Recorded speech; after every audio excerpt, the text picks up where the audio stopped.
Hello, everyone. This is awesome. We're live Facebook, YouTube, Twitch, everywhere. Amazingly, you're probably taking a shower. Sorry to startle you. I'm your host of Sportz Ballz. We're excited to bring you episode 6. Dino, if you can hit that glorious intro music for us, we'll jam into it.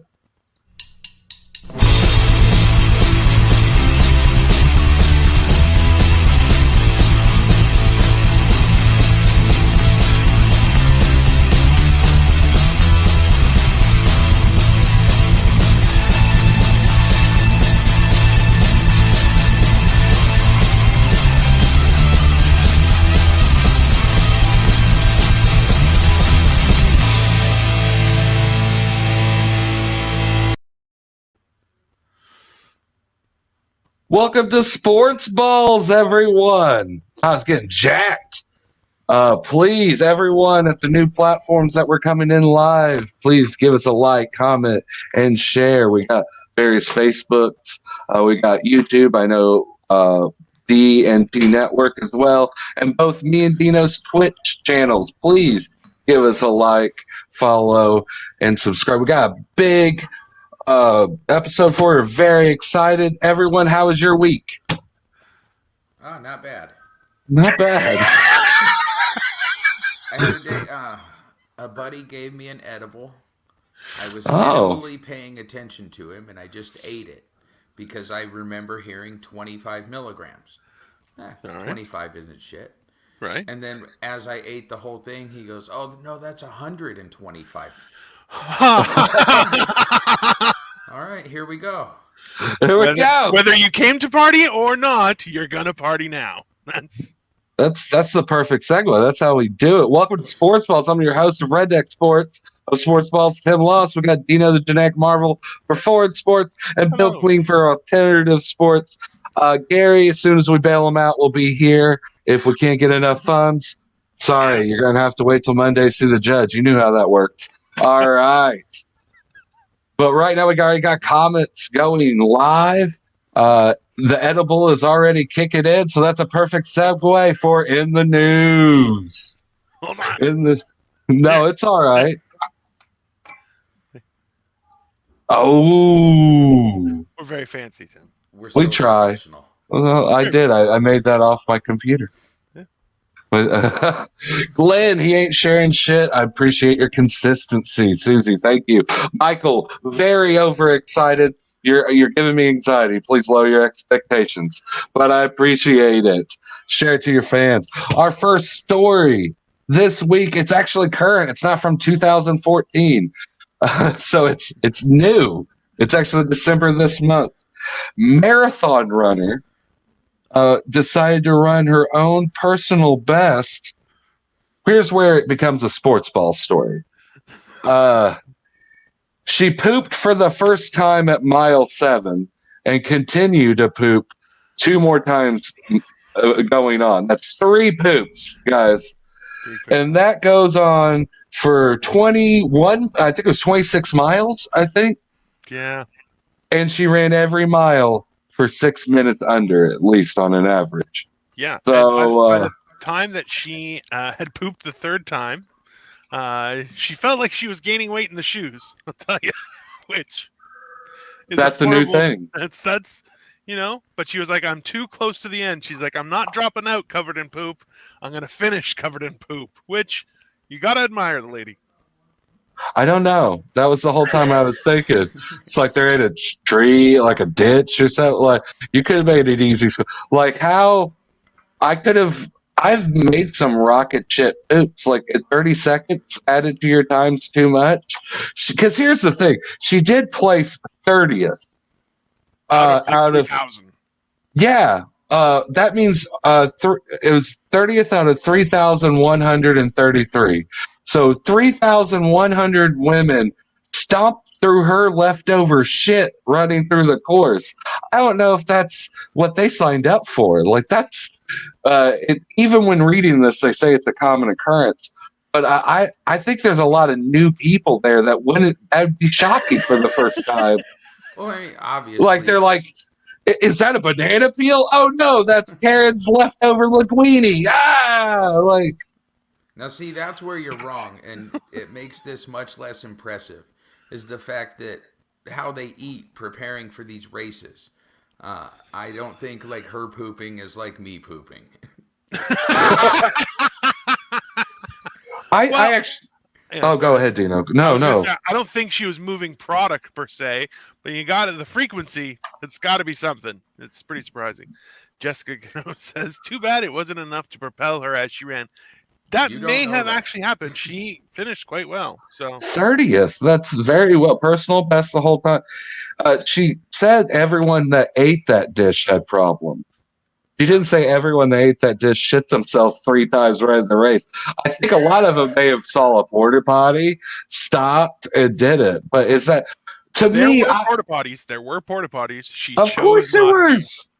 That's dedication, but. For top 30, even? Like, what? I don't know. To me, I had more questions. Like, couldn't you just pulled over? Like, this just seems like a stubborn person in the car driving. Do you not know the definition of a race? Yes, but come on. I've never seen anybody in that. Like, you don't pit just because you got to piss.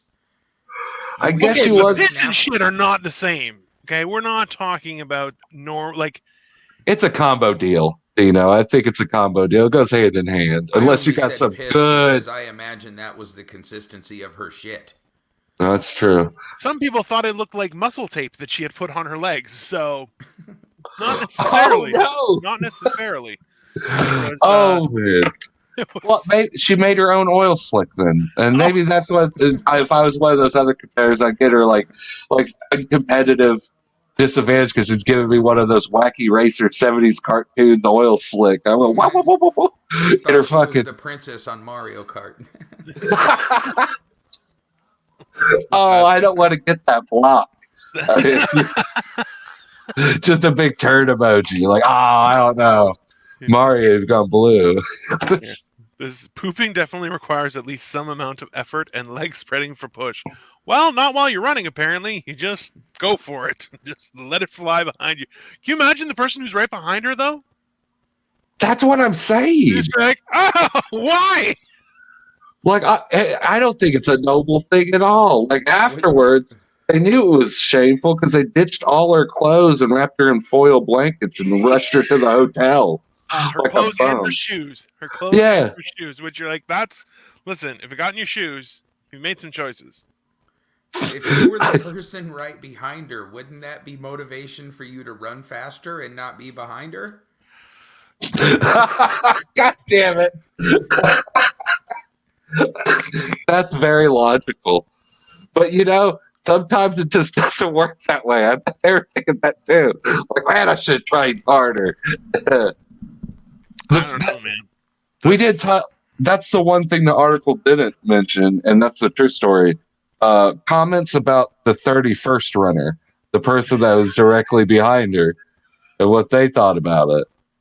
But apparently she came across the finish line and they wrapped her in blankets like she was on fire. Immediately, her trainer did, and they just ushered her out. The way I read here's the picture of her. Okay, Addie Zareniner. And realistically, apparently that's a normal thing that they cover you in blankets because your body is freaking out, right? Because it's not normal to run that much, right? It's quite exhausting, but at the same time, her shoes too, man. Apparently nobody can hear Bill very well, so.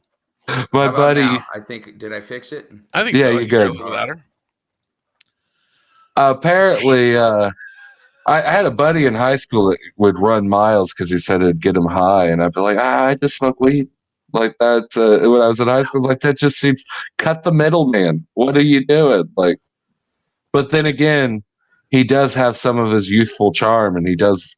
Like every teacher I bring on one of my shows looks very much younger than me. I'm aging like bread left out on top of a microwave.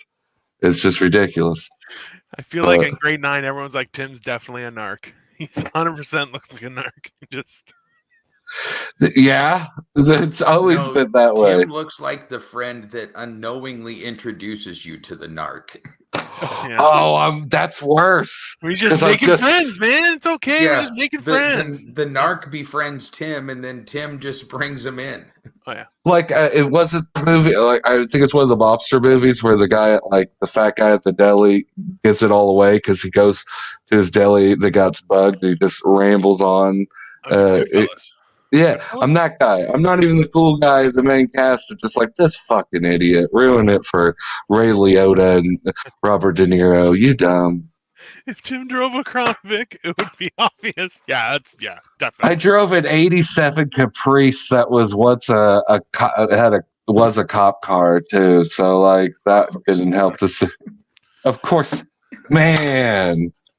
This show becomes more of a mirror back at me. I'm just like, yeah, you're right. Didn't anybody teach you that's bad karma? You don't buy an old police car for your own personal use. You're just inviting a lot of negativity into your life.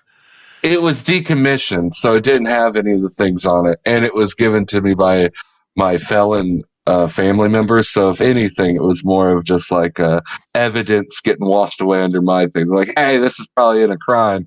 It's my nephew's car now, huh? Like, it was never mine. Like that's how they did. Like most, I remember having like water bills and electricity bills in my name at like 12. That was just common occurrence back in the day. Or at least phone bills and shit like that. It's a lot easier around here to afford that stuff. Just need a social security number. So, not so much now. But still get it every once in a while. Things in the mail.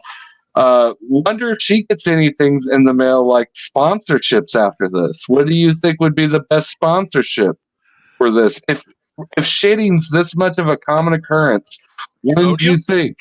Definitely some kind of moisture wicking underwear. It's not a bad idea. Not a bad idea. No, that's logical. Some, I feel like Imodium, wet wipes. I think wet wipes, adult wet wipes would definitely be a thing. Depends is too on the nose. I think it gives that idea of senior citizenship, right? Right. Corks? Yeah. Maybe even Crocs because the shit could flow out of them and they get stuck in your shoes. I'll say one more thing before I give it to you guys for the last word. I believe shitting once is an accident. The 2 other times, calculated maneuvers to get 30th place in this. That's my opinion. I think she realized I've already went this way. I got 2 more in the chamber. I'm releasing them on this corner, taking out my main competition. And I think it was more strategic than anything. But I'll let you guys have the final words. It's like the foot race equivalent to taking the back seat out of your car when you race it. The less you weigh, the faster you go. I think we've covered close quarter defenses and their importance. So I feel like, if anything, she mastered the idea of running a marathon. How to keep people away from you. And win. You gotta give it up to her. It was 2 hours, 42 minutes, and 49 seconds, and 3 shits, and she did it all without wiping. So give it up to her. She only lost one pair of socks, and some shorts, and some shoes. What do we have? What do you guys think of a sponsorship out there? Comment below. What would be a good one? Maybe even a burrito. Maybe a burrito. Like we're so good, we don't make you stop running. Like, speaking of sponsors, let's talk about ours. Please do. Let's go. Brick and Equity. If you're looking to buy or sell a home in the Ohio area, give them a call. Or looking to invest, obviously meet with them, see if it's a good fit so you can get your investments done with them. Also, Ohio City Barbecue. If you're looking for a barbecue, this is the place to go. And if you mention you saw us on Eargsm, you can get 15% off your meal. Of course, if you want to sponsor our shows, you can hit us up with the Cash App for a lump sum or sign up to a Patreon. Someone already has, and they're loving it. So it is a fantastic experience. If I was going to run a marathon, that is definitely the barbecue I would eat before I did. No question. Well, yeah. It's fantastic. Why not? Oh, you guys would love watching me shit that out because I'm faster than you. What makes you think I would ever sign up for a marathon in the first place? I've had friends who are like, hey, I'm going to do a marathon. I'm like, good luck. They're like, you want to come? I'm like, no. Like, well, to support me. I'm like, no. Yeah. I'm like, how about, if there's gonna be chairs, maybe like at the finish line, sure. Hey, I'm 2.5 hours after you start and drive there. Yeah. I'm going to stand up for myself. Fuck you guys. The guys who had 2 smoke breaks before we went out before the show is going to at least say you're going to outrun me. And not in a marathon, maybe a dash, but in a marathon, I think I got you, Bill. I mean, even if you're shitting, I think no way. Challenge accepted. Challenge. I think anything over 2 miles, I think I got, and that's a marathon for us. That's a marathon. Let's not say we're going to do 26 miles because I lie all the time. So let's not do that. This is like white trash marathon. It's a race to the quick trip to get rum and cigarettes and back. That is a very honorable mission and side quest, and I accept that. We need to. I'm going to look this up for average quick trip. Like from places. This is challenge accepted. This is going to be researched. Yeah, I'm definitely down for this. I think I could do it. You guys don't understand. Like I'm in it. Like I got tiny little bird legs. I'm very fit below here. I look like a. Remember, I grew up as a juvenile, and I was forced to run every day as a kid. It's like let's riding a bike. Down there, Bill. You don't forget. Your heart might explode. Okay, let's relax. He's like, I'm as fit as I ever would. let's relax, okay? There's no one on this panel that's like, hey, you know what I can do? I do running in my spare time. No. All I'm claiming here is that I will definitely beat Tim in anything physical. I'm not professing to be great and at the top of my game. I'm just a higher level than him. I have to just make the people aware out there that I'm still in the fucking room, Bill. Like I'm right here. That's right. I didn't know if you guys it to you. I'm looking you in the eye while I say it. All right, we're going to have to just. I get some. We're doing it. I'll bring some of that barbecue with me. But this is definitely not the last of the Sportz Ballz marathon. I'm telling you right now. Barbecue mid-marathon I'd watch that. That almost should be a marathon thing. That should be. I can't because we're leaving it up for Bill to say, yeah, leave it up for you fat fucks to shove eating into this marathon somehow. I already heard his voice. I was just thinking, I invite Dino to come down and compete as well. I would love to. I would come there to compete with you, but I'm not allowed to leave the country. Number one, I wouldn't invite you. Number two, if you went, you'd be alone. I'd be like, no, oh man! And I always hear about Canadians are nice people. No, that's false. That is false. I am just as bad as everyone else. We'll have Dino on FaceTime as my manager. But I'm definitely 100% on board.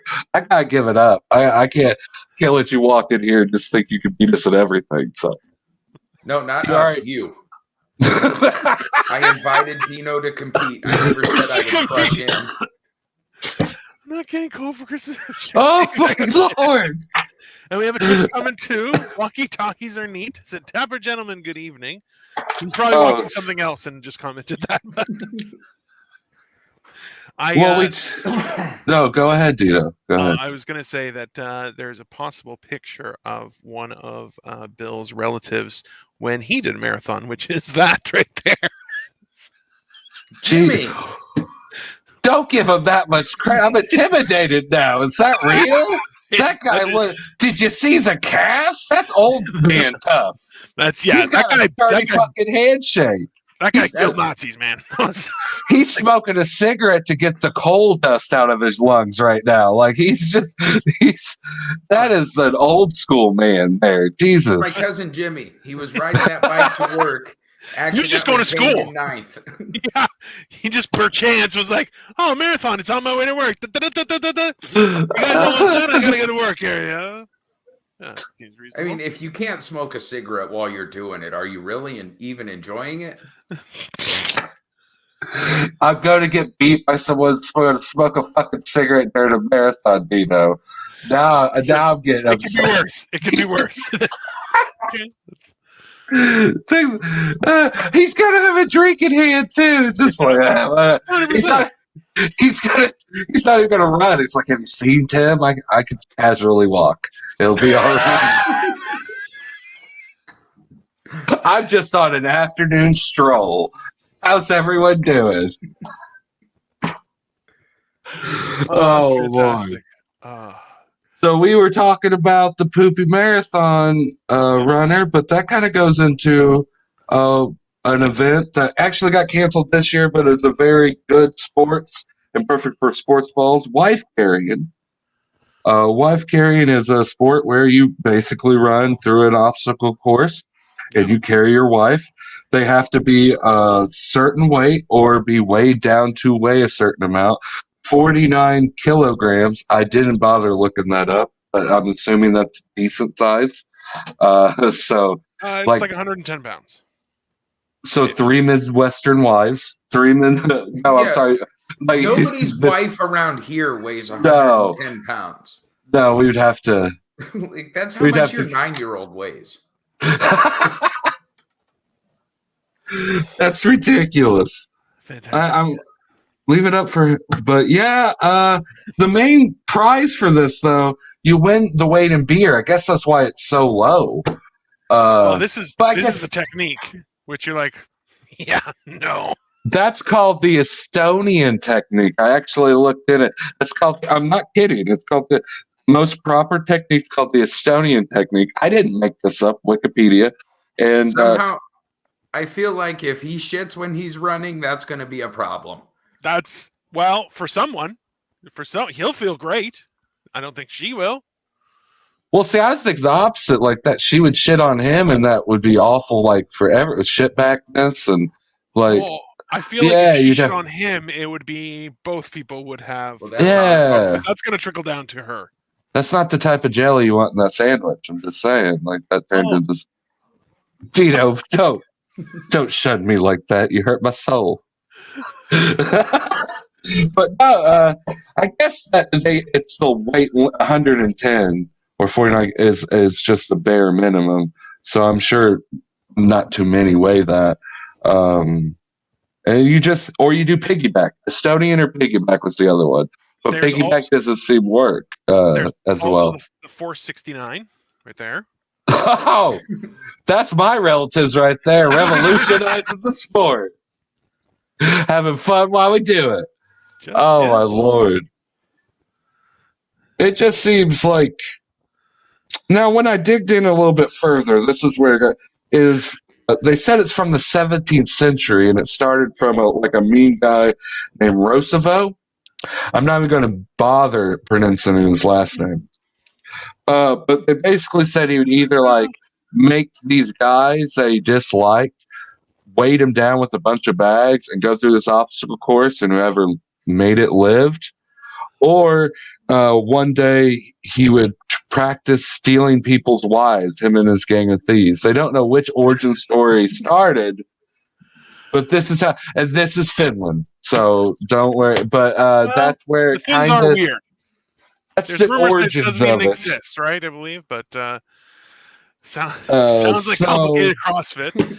Glenn, who's given us some knowledge, if you've been married for any length of time, trust me, you have shit on each other at some point. Glenn, that is your story, my friend. That is not. No, Glenn's right, but she has to know you're going to shit on her. That can't be a surprise. God damn. If that's you're going to shit on your wife, there's definitely been a conversation beforehand. See, you surprise shit on your girlfriend. You bring it up to your wife. It's a planned shit with your wife. That's the difference between girlfriend and wife. You're both animals. Just feel... I'm not sure. All right. Let's I don't think we had too much on the wife carrying bit, mostly because I don't think we're going to be doing that. And I don't think the prize of the beer is really worth it. Because that's all it is. It's just a beer prize. But I thought it'd be funny to see if, like, the marathon runner that did poop, like, you never read if it happened to them too. Maybe it wasn't a long thing, but I mean, like, but there are in water, maybe, so maybe it gets washed out a little bit more. I don't know. I mean, beer is great and all, but I'll just go buy a 12-pack. Yeah, most of the time, married men, this is a cliche joke, but I thought most of the time married men would run away from their wives while drinking beer with their buddies while they can, and they wouldn't want to, hey, wife, get on me and we'll take you along. Like, that's just, but I don't know. It seems like a sport where annoying wives got involved. Like, how you want to drink with your buddies? Well, you better carry me along with you. All right, hop on my fucking back. We're running. We're doing it now. Or our Twitch viewer has said, R. Kelly joins the conversation. That happens too. So, all right. Choices have been made. We got a couple more here, Tim. Yeah. Let's see. So the first one, let's go with sleeping perverts, or what is it called? The World Sleeping Championship. Yeah, the World Sleeping Championship, which is, I sent you the link to register. Basically, like, that was the official thing. It's real. You sleep, and the main thing they're really I noticed on their website about is no stimulants for sleeping, not even like natural supplements. So sorry, Bill, no weed, or it couldn't happen, or alcohol. I'm sorry for me, I couldn't eat a whole bunch of cheeseburgers to go out, or a bunch of turkey and pass out that way. It has to be natural, and they're real fucking serious about it. It seems like that. Like, that's what I got most of it. And then it seems like it's just a competition for who has the most depression and won't get out of bed. That's what I thought too. But the problem is, I just think the people that are depressed haven't signed up for the special device, or they'd be making records going on here. Because the only thing that really separates normal people from a professional is a device that tracks your sleep. You have to get it for this. But they did say this quote. This is the only thing I'll really say about it, because it's kind of a boring sport. You're sleeping.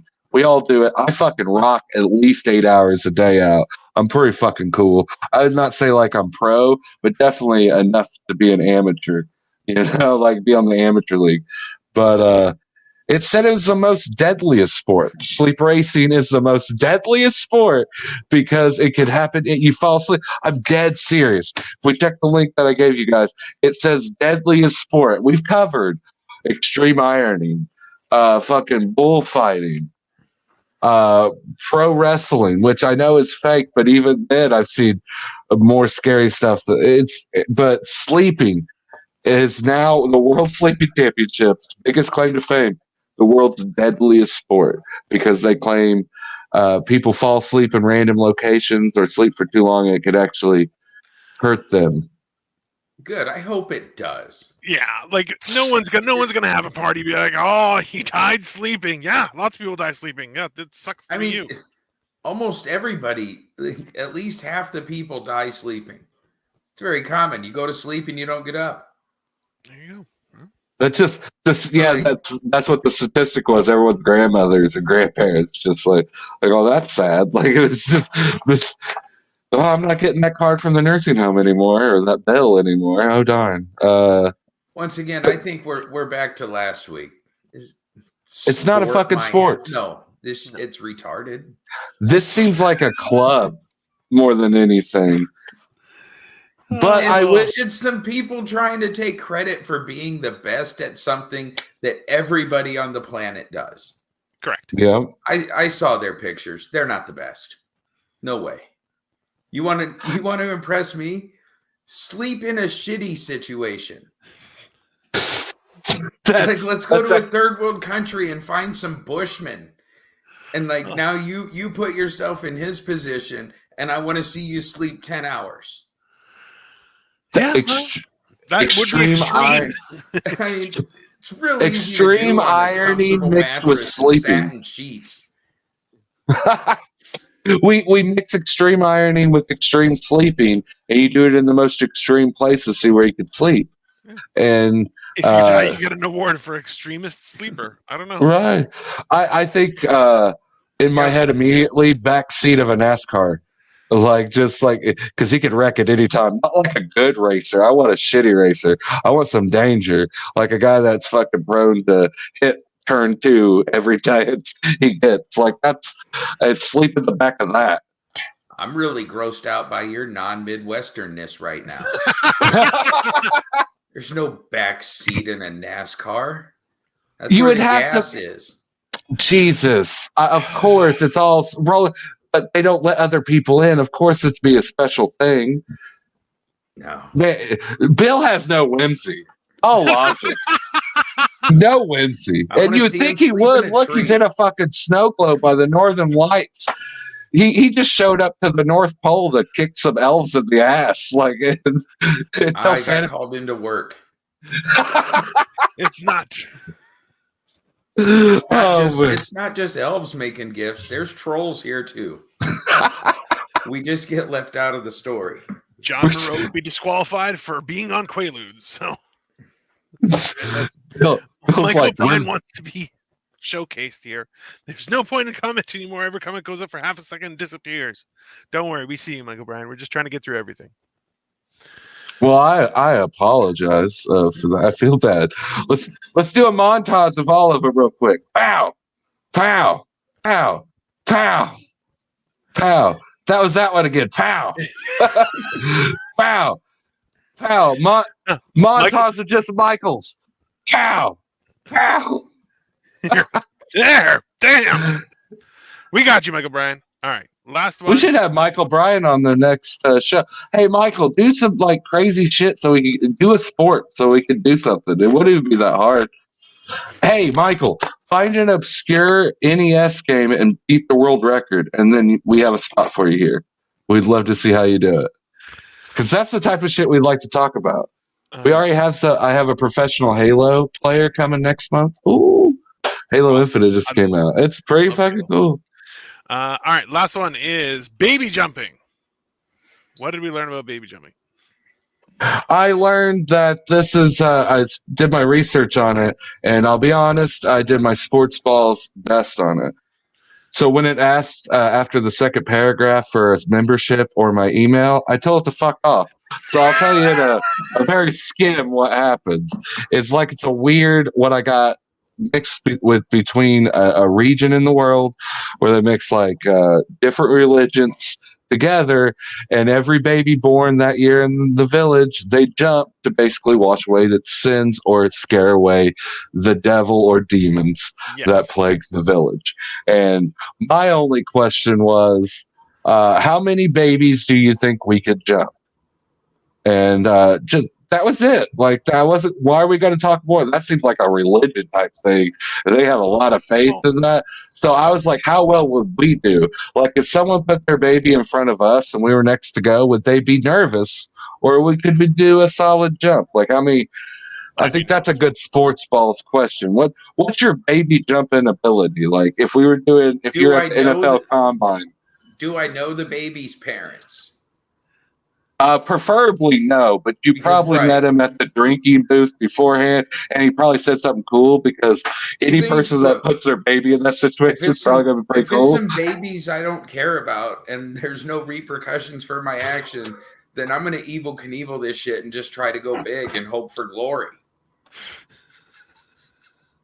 If it's kids in my community that I care about, like, I'm going to have to see these parents in the future. Well, that's going to change my answer, because I'll go more conservative to make sure I don't crush any babies.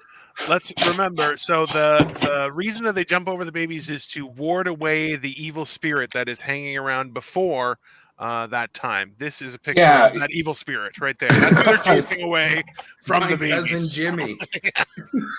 I think that's part of it, but also it's probably because of the show too. Like, you guys jump? Wow. John got us.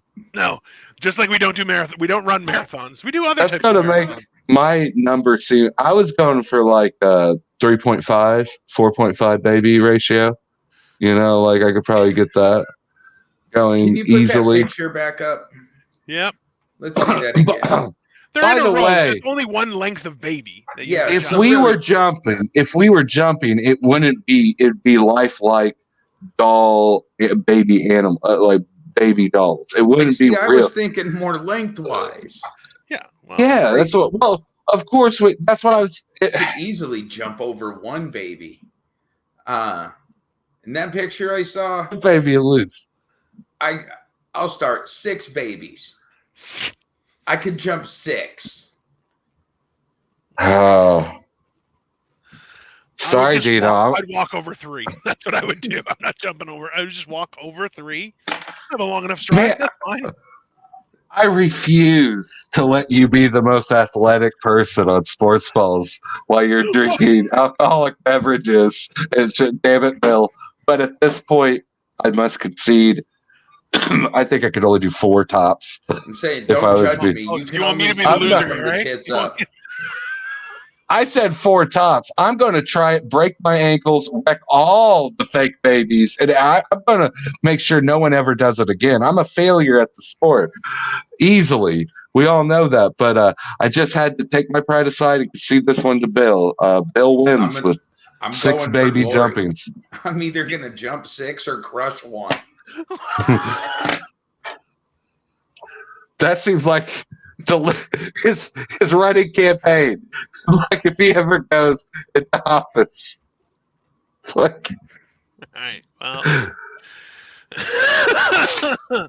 shall we? Well, here, just a couple of reminders to everyone too. While we have you, is on December 31st we are doing the Idiot Says What marathon that's going to be happening through here. So wherever you're watching, we are here, and we're going to be doing it starting at 2 p.m. Eastern or 1 p.m. Central. As well, we still have this open to the Hall of Fame nominations, which are Cottage Cheese, Big James Mayhem, Brandon the Garbage Disposal, Clark, Mikey Beal, Extreme Ironing Lady, or Michael Rappaport. So find that and give us a vote as to which one you would want as well. What would you like to do, Tim? Shall we? I think I'm going to hand it off to you for our very special guest and all that. Maybe beforehand, we got one more comment up there. I want to show that to them. Should give it to our viewers. Michael, I played professional roller hockey in a roller hockey league. Yeah. Mlurs. Go Mlurs. Go Mlurs. Go the Mlur Leafs. Michael's our most athletic commenter. That's probably true. That's what he's trying to say. It's like, I got 7 babies at least, and no one's going home crushed. When Michael's on board at 7. There, my Friday nights were spent in the ice bath. Well, that's keeps away evil. Also keeps away evil. Let's be honest. And Merry Christmas to everyone. All right, so I'll just get people pumped, dude. We got another special guest. I'm very excited, and I just don't want to mess it up because hashtag awful host has just become a reality. So I know when to concede, and that's why I'm going to hand it over to my superior co-host, Dino. Please take it away from me. Oh, boy. All right, so everyone, what I will do is I just want to introduce our next guest who has numerous amounts of records that are absolutely incredible. We're very happy to have him.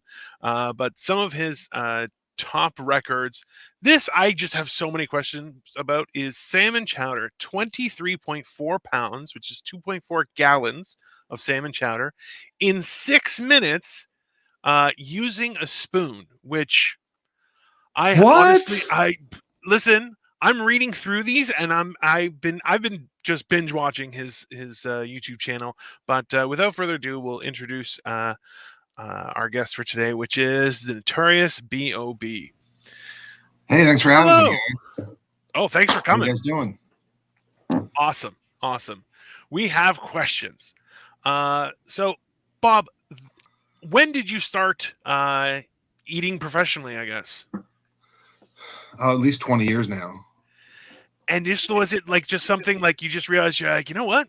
I can do this. I can really just eat more. Like what was it? Or did you just see a contest and you're like, I'm going to give it a try?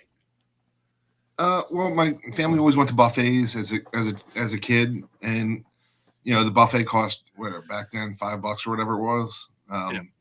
We try to figure out if someone got more than $5 worth of food, and then then it got to be a contest. Like, well, I got $7, I got $8, whatever. So I would always overeat. You know, I would put my meal into that buffet.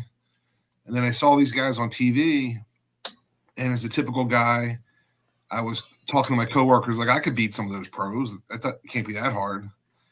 And so it got to be a big thing at my work. So we got like $100 bet, and my boss let me take off and a coworker to go watch me to verify.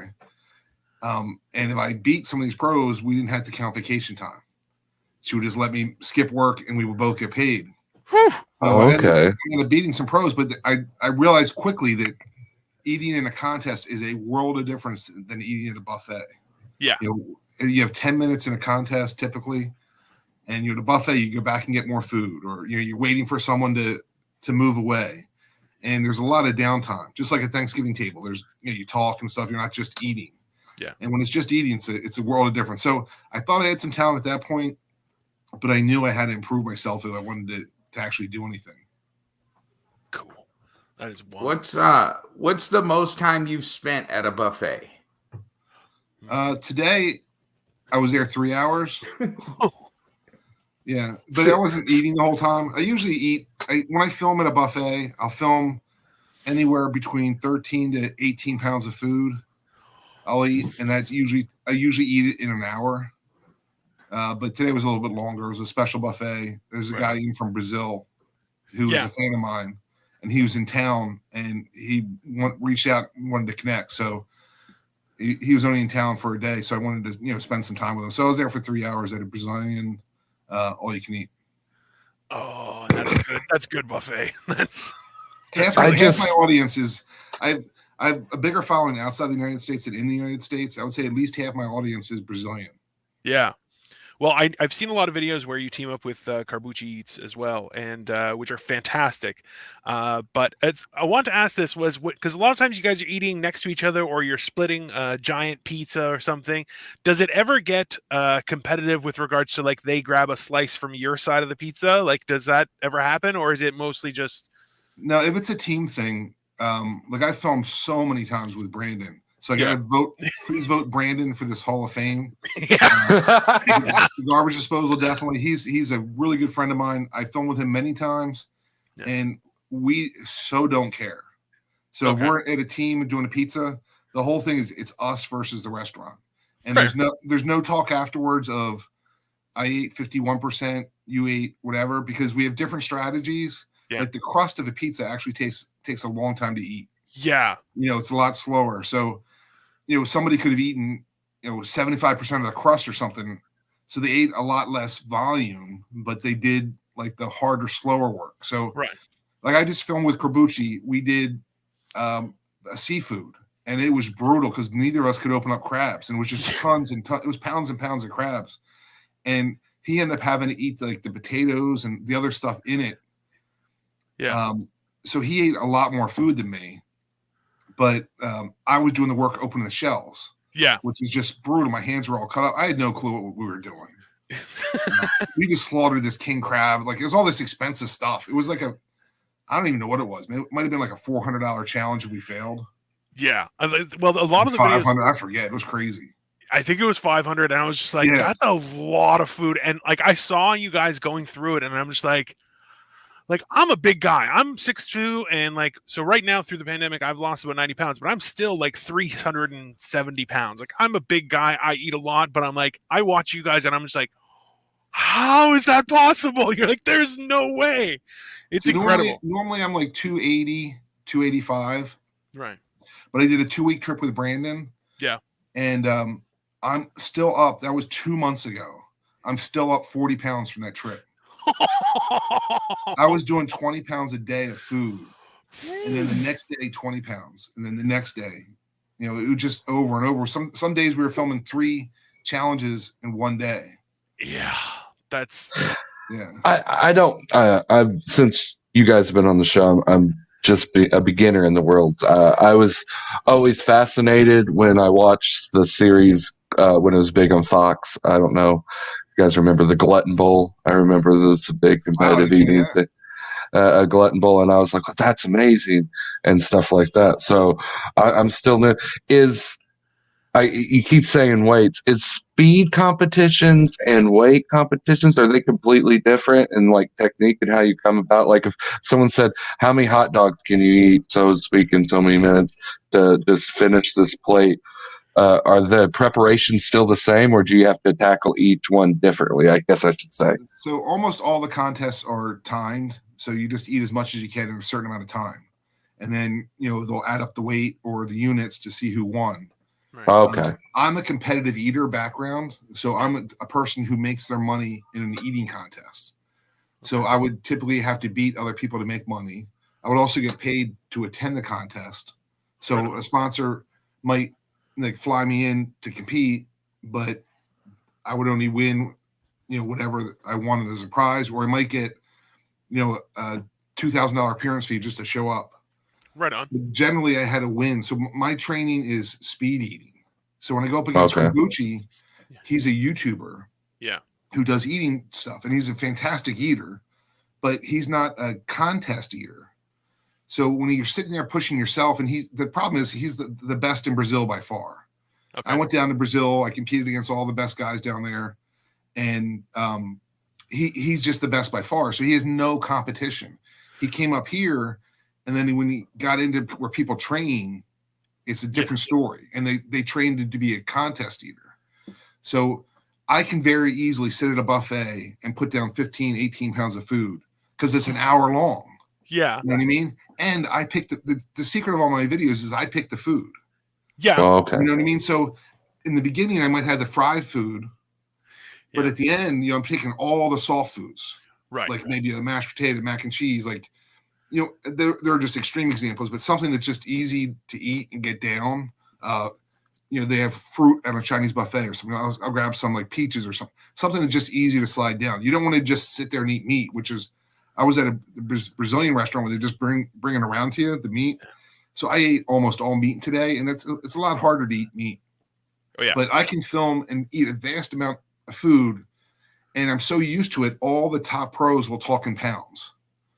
So food no longer means anything to us. They'll say, I'll just say, how much that challenge weigh? Oh, it's 8 pounds. Like, oh, I got that. I got that no problem. I'll do this other challenge before I go do that 8-pound challenge because I know it's just 8 pounds of food. You know what I mean? It's, some food's easier, like a chowder or something that fills your stomach easy. Yeah. Stacking hot dogs they don't stack perfectly like a liquid would. Liquid just goes in perfectly. So that's kind of gimmicky, that record, but that was literally a soup spoon where just like that's what I wanted. Like, was it just a normal different story? Like a normal soup big number. Yeah. No, I've seriously. Seen you chugging. It is insane. Well, I don't know how big your podcast is. I don't normally say what I used to train, but I would do 3.5 gallons as soon as I woke up. So that's like, depending on how I was feeling that day, 3 to 3.5 minutes, I would do 3.5 gallons. And that's just the base stretch. Then I would go to work. I would come home. I would do two more stomach stretches, and it would be over 3.5. I don't know how far I could go, but it'd be at least 3 3/4. But once you go over 3 3/4, man, it is like every ounce is like a whole world, another level. So if you go up an ounce, that's like you're like a whole nother athlete. And few people actually drink that much, but there's a couple people out there that can chug like that. But I would do that. So I would do that 3 times a day before a big contest for at least 2 weeks. Yeah, just to stretch everything out and get your body comfortable with that kind of. So I was what was called, and I don't recommend anybody do this for any reason whatsoever. Of course. Yeah, guys, obviously. Make any money in this eating stuff. Very few. People say they're a pro, and they'll brag about how they won $300 in a contest. And this isn't a slam, but I'm to tell you not to do this. I won $300 in a contest. I'm a pro. I competed against Notorious B.O.B. and I came. But you spent $800 in airfare to go win $300. Like, this guy just described comedy. You know what I mean? Yeah, you're out $500. Did you win the money? Absolutely. Yeah. So most of competitive eating is like that, and it gets so distorted. Like, so you guys are familiar with the Nathan's hot dog contest? Yes. Right. You win $10,000 if you win that, which is a big purse. Absolutely. But in order to be in that contest, you have to be in that league. So Brandon was never in the league. I was in that league for many years. Yeah. But you're under contract. You can only compete in their contests. Yeah. So there's a contest. I'm outside Philadelphia. There's a contest called the Philadelphia Wing Bowl. When I won that contest, like I had to leave that league to be able to enter that contest. Really? So once I left, I can no longer do that hot dog contest unless I sign another 3-year contract. I believe. See, that's what I was thinking. I'm glad you touched a little bit on it because I believe one of the old hot dog eating champions. So Kobayashi is the same thing. Pat Barletti. There's a lot of top eaters that he stopped doing, right? Like I remember it was a big deal. Like when he left, you're literally locked down. I can't do this right now. What we're doing, I can't do it without their permission when I'm under contract. They were basically. Oh, go ahead. Sorry, would they give you permission though? Like obviously, like you have a YouTube channel, other people do. Like, is that a trend that's happening? You guys out and see they approved you guys, and then they would ask you. They would usually ask you what you wanted to talk about, and say, "Listen, you're not going to talk about this. You're not going to talk about that." Sure. They were doing that. Yeah. Sorry. I left them. And I went to Wing Bowl. I won $50,000 when I won Wing Bowl. So I would have to win the hot dog contest 5 times. Yeah. To make one Wing Bowl. Now that purse is it's the largest documented purse of any competitive eating contest ever. That $50,000, and it was weird. Like I didn't have to beat Joey Chestnut, the hot dog champ, right? Because he was under contract over here. So I'm not saying I'm the best wing eater in the world. No, I'm saying that day at that contest I was. Yeah. Well, yeah. That contest I left to be able to get because it was so lucrative for me. I won a brand new car 3 years in a row in this one contest, which is fluky. It's an outlier, but it was such a big deal. If you're from the Philadelphia area, all they know about competitive eating is this wing contest. Right. They don't even know about the hot dog contest. Right. And you're a celebrity if you know somebody that competed in the contest. Like, oh, you know John that was in the contest? Get out of here. Oh my God. So me winning that is just massive in this where I live. It means so much to my career here. Yeah. It got me into like Reading Phillies is the AA club. So I got on the AA circuit. I did there. I did Richmond Spiders. I got me all these appearances. Yeah. So I go to the baseball game and do an appearance and, do an eating stunt or whatever they want to do, raise money for charity. It just opened a lot of doors for me. And I knew it would. So that's why I left the other organization. There's nothing wrong with them. No. I'm not slamming them, but they want to control this. They kind of made it a sport if you're going to call it a sport. Yeah. They call it a sport. That's why I'm saying the sport word. Yeah. I don't want to misspeak, but it sounds like parallels to wrestling in WWE, where they wanted to basically hire you guys strictly just to hold you to the company, to perform only for their sanctioned event, which is to be that good of a position. It was like we would have given anything to be like wrestling. Yeah, bad guy, come on the stage. Push somebody before we eat or something. They wanted none of that because that would have given us all a base pay. Yeah. Oh, okay. Then we'd fly to California, be in a contest. You know what I mean? But then you could have really developed characters like you do in wrestling. Absolutely. My friend luckily gave me this. This is the big mock bling, but this bling, it's awesome. My friend jokingly made it for me, and that ended up helping me stand out. Because they remember, oh, you're the guy with the bling, like. And then I would meet, like, I get hired to entertain, like, Gordie Howe, Wes Unseld, some other Hall of Famer from the Bullets, John Riggins. Like, I'm in there, like, Ivan Rodriguez. We're all hired to entertain all these big shots. And I'm like, you guys had done something. I'm not. And, like, Wes Unseld comes up, is like, you're the dude that eats yogurt before that hot dog contest. How do you know who I am? Like it's so bizarre. But wearing that, no, I didn't wear this bling.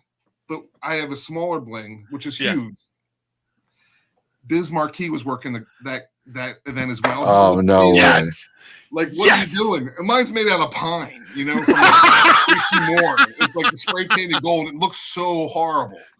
And I was like, hey, what's up? I like your stuff. That's awesome.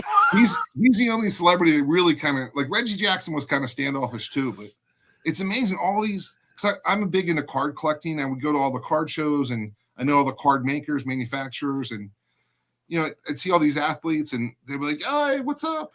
Like, there's no way you should know who I am. Like, I can walk around and nobody will ever recognize me on the street. It's got to be, if I'm walking at a contest or expecting to see a competitive eater, and they'll be like, "Oh my gosh, there's that," But every day I just look like another big bald dude. Yeah, we got that here. You fit in perfectly. We got a question, and just because it's natural to ask it here, I asked Dino if he knew other Canadians. We asked if you know any others, professional eaters as well. I'll bring it up here. John Monroe asked Bob if he knows Joe Minchetti. He's a friend of mine here in Connecticut. Okay, Have you worked with it? Yeah, many times. See, Joe was like, John, just tell him Bob says hi then. Because I know Joe. Joe was like the first person to leave the league of that contract. And he ended up cleaning house because there was no pros going to any of these contests because we're all under contract over here. Yeah. So, like, you go to this bar, you win a TV, you win the win contest. He was competing against nobody's. Not that he wasn't a decent eater. No. It's just he was first whacking it up. So he was making so much more than almost every pro because he might win 50, 60 contests. And we were limited to like these 15 where all top people show up and you're beating each other up all the time. Yeah. But I got one other Oh question. yeah, go ahead. Fans is first. Food hot, warm, cold? Like, does that have a significant effect on everything? Okay, so you want to have the food as hot as possible that you can still swallow it without burning yourself. Fair. And then we drink hot liquids as well, especially in like any kind of bread you're doing. Yeah. So you're doing the hot dogs, you separate the bun from the bread. You take that bread, you put it into hot water, and it's you do it just quick enough where it stays together. It holds its shape, but when it hits your mouth, it just falls apart and goes down. So hot water is like the key to competitive eating. As hot as you make that stuff burning hot, as long as you can swallow it, that's so everybody's going to be different. I'm making up the temperature. Somebody might be at 140, somebody might be at 120. Right. Whatever the hottest you can take it. Interesting. I never thought something like that. That is very interesting. So much goes into it, and when we say it out loud, most of us don't because you sound like an idiot. There's all these little tips to get us to where you are. But with this world, like when I won the 50,000, guess what second place prize was? 0. Oh, so it's not like they're winning 48,000. You know what I mean? Yeah. So it's when you're dependent on that. Now, I luckily have sponsors. I don't have one right now, but I've been sponsored and very successful at the elite level. Yeah. That someone wants to fly me to Brazil or Ireland or entertain the Navy troops in Japan. Like, I've gotten some cool things that I shouldn't have gotten to, but most people aren't at that level. And it's just, there's no need. Like, I look back on this water training I used to do, and I'm just like, why did I do this? It's, I'm not saying that it's just a lot to put your body through. Luckily it paid off with me. Yeah. But people are doing that when nobody, first they're not doing 3.5 gallons. They're doing it, say maybe 2 gallons. Right. And they're getting scraps, and they might win $100 twice a year. Yeah. Well, like for myself, I know one of my close friends, my best friend. I've known him since we were in grade 6. We were 11 years old. And if I can convince him to start chugging, because he'll grab a pitcher of beer and chug the whole thing, I know everything's off for that night. Who knows what's going to happen? And when I saw you chug, I saw which was the video you competed with Carbucci, but it was just the time trial where like the chess match with the food. Oh yeah. And then the last thing you start chugging, he's like, I can't chug as fast as him. That's not fair. That was he.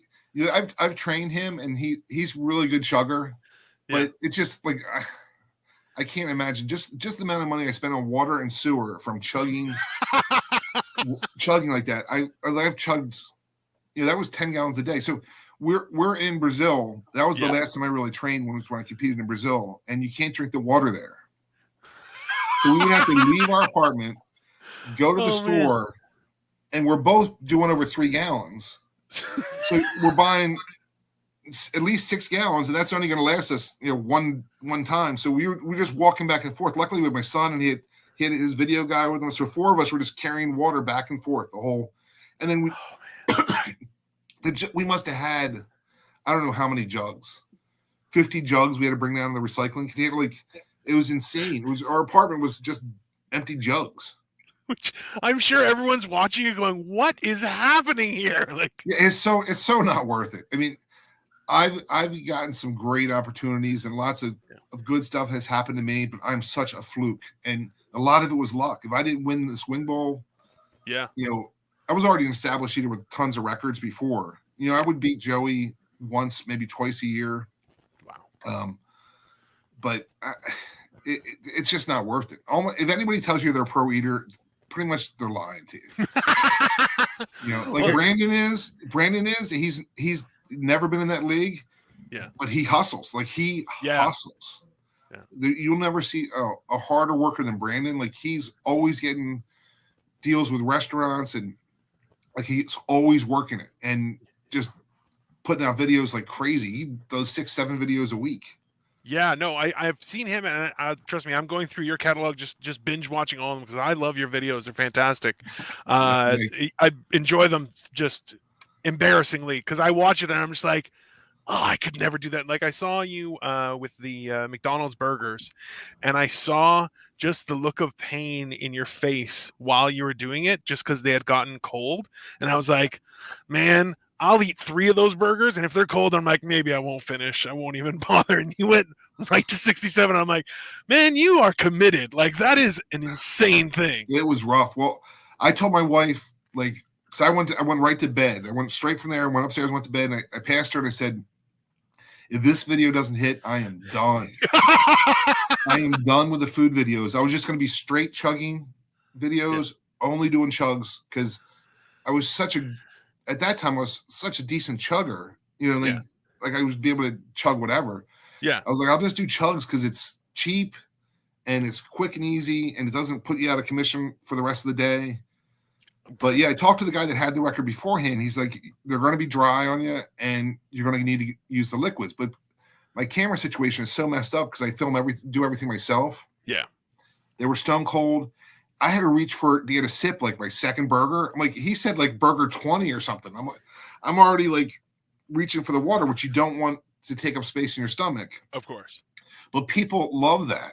And I'm not making me out to be a better person than anybody else, but no. Some eaters out there, the YouTube is definitely entertainment. Yeah. And I'm going to say there is a large majority of eating that is faked. Yeah. On YouTube. Oh yeah. And part of the problem is, like, they're literally still sitting there looking perfect the entire video. No sweat ever, no nothing. You know what I mean? Yeah. And I'm like, okay, you just ate 30 Big Macs and you're not even at all going like, oh, like, because when you sit down, I'm handicapped because I'm a big guy. So my stomach's already compressed sitting. So if I really wanted to do well in a video, I'm standing up. If I'm really racing. Yeah. So usually I don't, but anybody sitting down, it just compresses your stomach. You put 30 Big Macs in, you're sitting down, you don't break a sweat. For sure. And then you watch somebody like Joey Chestnut, he did a Big Mac one. He's standing and he's sweating profusely because it really taxes the body. But some of these people don't know enough when they're faking it you got to make it work. Now, there's no way I could have faked that McDonald's one. No. Because it was like my breathing just got harder. And like one of my favorite videos is I did 2.5 gallons of little hugs while I was on an elliptical. So I was moving the whole time. Okay. And I just had to do this to get like the last couple. Like I kept going. The first one, I was just like, oh, pick them up. Yeah. Get those last couple because I already had almost 2.5 gallons in me. I just get my arm out. I was like, it moved my stomach. You know what I mean? Like the pressure. And it was just like, oh man. So, I'm not saying I'm perfect, but I'm just saying you can tell who's faking and who's for sure who's doing it. But when I've come to grips with it. It's entertainment. It's purely entertainment. When someone plays a doctor on TV, they're not a doctor. So I used to get upset, like they're not really eating, but it's just all entertainment. Yeah. Now, so a friend of mine who's watching as well, he just asked me, he's like, have you gone back to eating pancakes? I saw that video. No, I honestly will never eat pancakes. I'm so done with pancakes. So I've been doing this over 20 years, and my tolerance in life as a person, I'm so much more laid back. You realize that stuff does not matter in life. Yep. But my food is totally different. Like, I used to be able, if you're going to pay me to eat something, I'll just eat it, and then tomorrow I'd eat it in my personal life. Yeah. Not anymore. Pancakes are just done. Like, it's not worth it. I'm too little life left to live to waste it eating a pancake. They just added Chick-fil-A milkshakes. Oh, really? I filmed them yesterday. I did 12 of them, a gallon and a half. And I don't need another milkshake. I'm good. Like there's too many other stuff to eat or drink.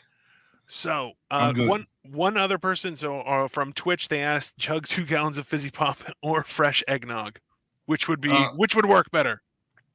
Is Fizzy Pop just soda? Yeah, just soda. Carbonated drink. Yeah. I would say it's going to be a lot easier to do eggnog. Yeah. Than 2 gallons of soda. I mean, I can chug soda, but I can't chug it straight 2 gallons. Like I'm stopping. I can chug the eggnog straight. Yeah.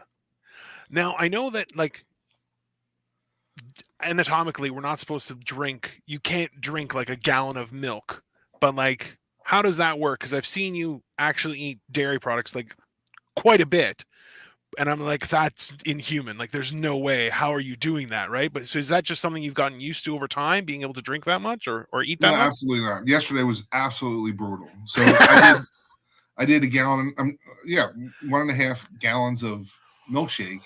So the problem is the milk itself. It's a cow. We're not a baby cow, so we're not supposed to be drinking this stuff. Your body doesn't process. I mean, you can process when you're at the gallon level. Yeah, your body just rebels. Yeah, so my body was not happy yesterday. It took me 24 hours to recover from that. I can only imagine that is brutal. That was one of the things we asked Brandon was like, what kind of turnaround time do you have from like when you go out, like, because you do it for like 2 weeks at a time or 3 weeks at a time where you're like hitting competitions constantly or doing videos and competing, right? So how long downtime do you have between those? Just in general. So I'm a different person than Brandon as far as how we film. Right on. Brandon does big tours where he's working with one restaurant after the next. I have a day job and I was unemployed when I did this 2-week trip with Brandon. So I had 2 weeks to do that. Typically I don't. So I just ran out of those. So I filmed this week for the first time in 2 months. So I hadn't done anything for 2 months. And I filmed this week in 1 week, 2 weeks worth of videos. Yeah. And then, so I'm going to be off until the beginning of the year. So I typically film maybe one day. I put out 2 videos a week. I'll film 2 videos in one day and then just be off for a week. Right on. So, and then I film 2 videos and off for a week. Man. So whereas Brandon, he would do these trips where he'd be on the road 2 or 3 weeks. Yeah. And getting tons of content. I don't have the time. This is Brandon's full-time job. Yeah, right. So for me, I don't have the time to do that. And I don't have the desire. I'm 55. Like, I'm by far the oldest person that can eat a lot.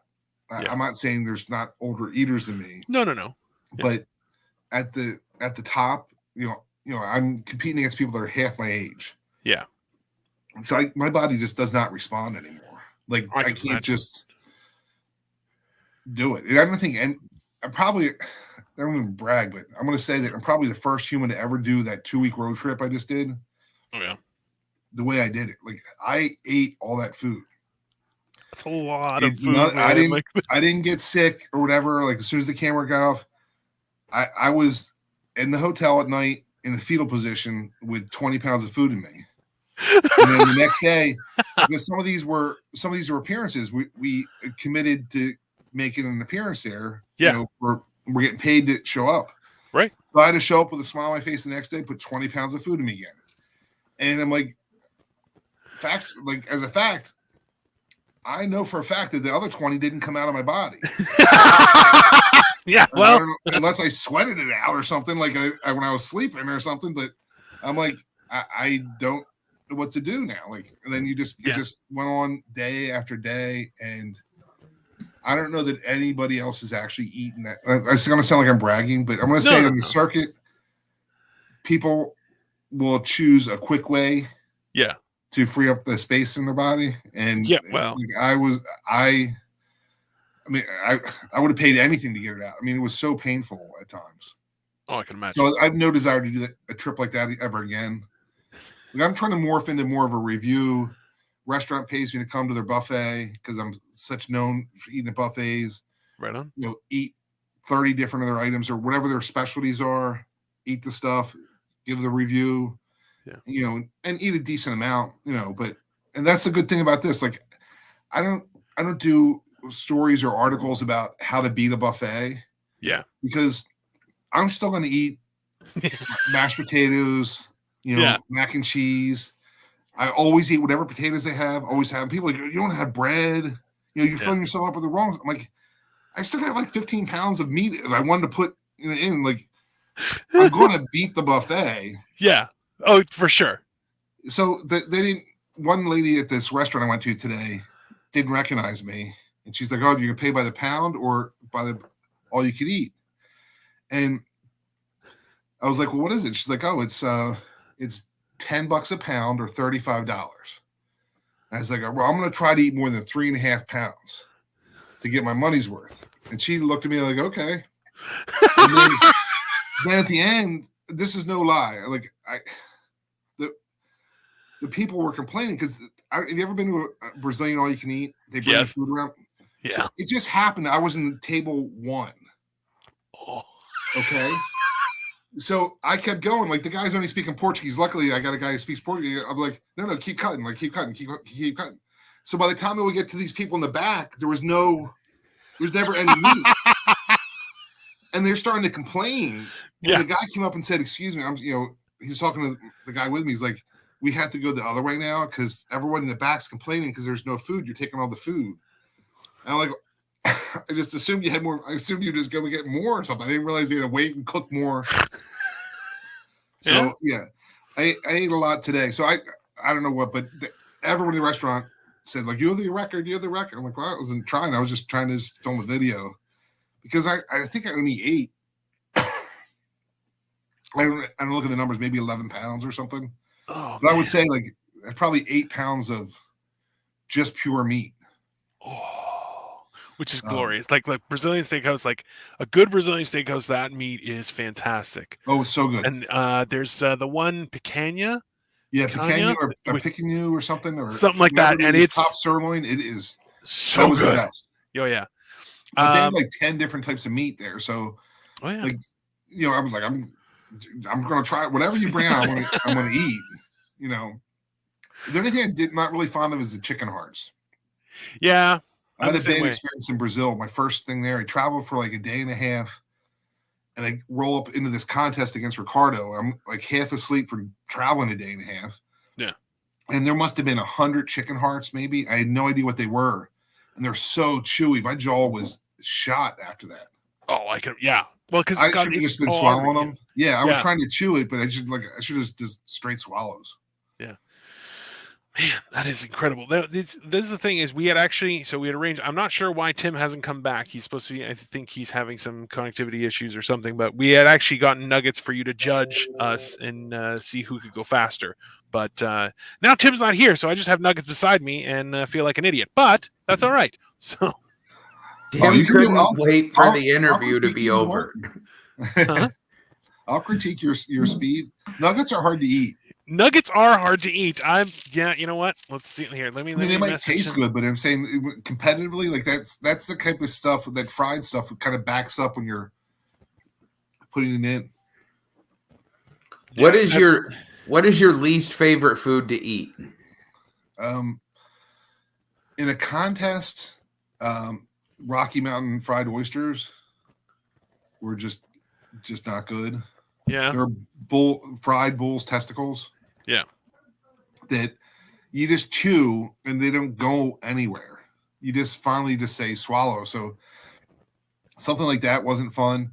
And anything you have to do, like wings, I'm a guy that I can put a lot in me. So I want it to be as easy as possible to swallow. But when you take something, you have to change the shape, like open a crab shell, change the hot dog from this size down to what you can swallow. That slows me down. Like I need like grits or something. That's where I really excel. Right. Yeah.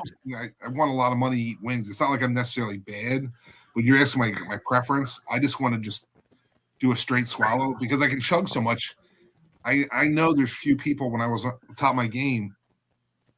I knew I was just going to embarrass people in this contest. Not that I was going to win everyone, but I was going to be. If I had a bad day, I'd still be second. Yeah. Well, like today I was watching one of Brandon's videos for a hot dog eating contest. I forget which one, but he had brought his own water and then put some Gatorade powder. And they were like, "Oh no, he can't use his own water. We don't know what's in it." And you're like, "Okay." And then he demolished everyone. And you're going, "Listen, man, it's." I've read the comments on his videos where people are like, "Oh, he uses acid water." I'm like, "That's not a thing. I don't know where you guys are coming up with these." And like seeing you literally having food just coming all over your hands, I'm like, "There's no joke here. You're just doing it as fast as you can, and it's incredible." But well, yeah, people think there's like special liquids we use. I can tell you that the top eaters, generally would bring powder to change their water into something besides water. And I know it sounds silly because we train with water. Yeah, something different. I'm not really fond of drinking water to get like I stretch my stomach with it, but in a contest, I prefer something different. So sure, we would bring some type of Crystal Light or anything like a little packet. You put it in. It doesn't make anything. It doesn't like disintegrate the food or anything. It's just so you don't want to taste water. But there are contests, so many contests that's happened to me. Like, you can't use your own water. You can't do that. You can't. So then I'm like, okay, I was going to take it easy because I was going to go with film after this. Now we're going to have a thing. Now. Well, that feels like sometimes I've showboated. Like I've gone on stage eating something before and they're like, "What's But if it's for a charity or something, like I'll goof around like that. I don't want to. I'm not making fun of people, but like I'll play up the part, which is what we wanted this Major League Eating to do. Like let's all have characters. Someone's be the bad guy, someone will be whatever, but. It's all good. It's their business. If you have a business, you should be able to run it how you want. Maybe run into the ground, but it's not my business. That's your right. I do apologize for my absence. Some people came in asking where Gary was and where he's located, so I had to take care of that real quick. No, that was a joke. I had a computer crash, but I got it all taken care of.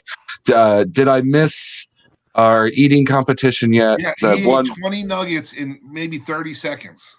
Oh, there's like 20 more there. It was incredible. Have you discussed the future, maybe what the future lies of competitive eating? Because I like what you were saying. I think maybe they lost their boat. Because I love the Glutton Bowl. I remember watching it here. I remember my teacher bringing it to class and watching it during history class for a few times. It just started and I just missed that contest. That was a brutal contest. It was brutal. Well, it was filmed. No, people don't know this, but I think they filmed maybe at 3:00 in the morning. And then mayonnaise had sat out for hours. Oh! So the mayonnaise, they think, turned bad. People were sick after that. Like everything about that show just got messed up. So they just sat in that set forever. And I just missed going to that thing. I was right when I started the pro stuff, but it was a fantastic contest. Why they didn't have it again, I have no idea. See, that's what I was saying. And you said the pro.